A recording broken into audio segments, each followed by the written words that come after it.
Hey everyone, it is Monday, July 30th, and this is the episode 20 of the Daily Comic. I'm Jimmy Bird, and this is a show where I read one comic book a day, and then I come here and tell you what I thought of it. Today's comic will be X-Men Grand Design 2nd Genesis Issue 1.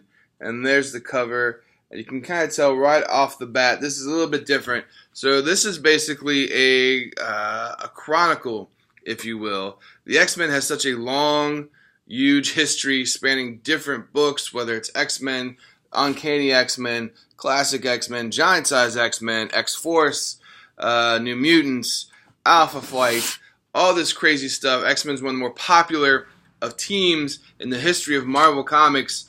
It's kind of hard to know where to jump in. It's one of the things I always cover here is just how hard it is to jump into a new series. They're very good at that when they're writing these, but this right here is a lot of fun to read. A lot more fun to read than I expected. Ed Piskor, who even in the title calls himself a cartoonist. He wrote this and he illustrated it. This is a lot of fun. So basically, as someone has put it once before, this is kind of a visual Wikipedia of the X-Men history.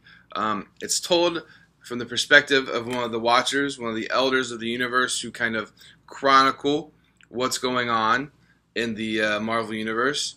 So you get this book here, and this is issue 1 of 2, 2nd Genesis, which when all said and done will be of 6 books. The first 2 books came out earlier, late December, earlier this year.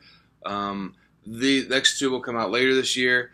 So it's very fascinating the way they're doing this, because Ed Piskor once did Hip Hop Family Tree, which was similar in the same way, the same artist style, same kind of story of chronicling the history of hip hop. And so he's taken that works and now added it to X-Men, and here in this X-Men Grand Design.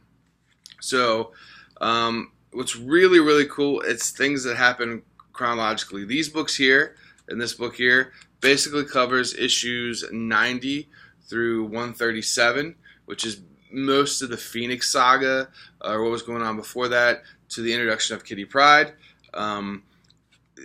It's told chronologically in the fact, like, you see Emma Frost and the Hellfire Club around the beginning, kind of overseeing X-Men and Professor X and the mutants, but they're really not introduced until like issue 127, I think is what it was. So anyway, there's a lot of retcon or like back and forth when you read these comic books in their original form. This gives you all the information chronologically, just like again, a visual Wikipedia. And it's done, if I can get it on camera, in such a great kind of artist style. It reads like a Sunday morning comic. So no, it was a lot of fun.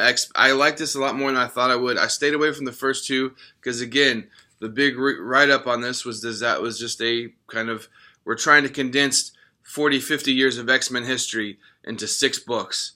But the art really makes it a lot of fun. It's fast-paced, obviously, because you're trying to get to all the good stuff, the meat of the stories. So yeah, I would suggest this is a lot of fun for you to read. X-Men Grand Design 2nd Genesis by Ed Piskor. Number 2 is coming out soon, and then there'll be 2 more, and there'll be 6 issues totals that should, all in all, chronicle the main heart of the X-Men stories that we all know and love. So that's my review for today. What did you think of X-Men Grand Design? What should I read next? As usual, you can pick this up here and lots of more comic books at Paper Street Trading Company in lovely downtown Norwood, Ohio. And I will see you guys tomorrow when I will be reading yet another comic book. Have a great day, guys.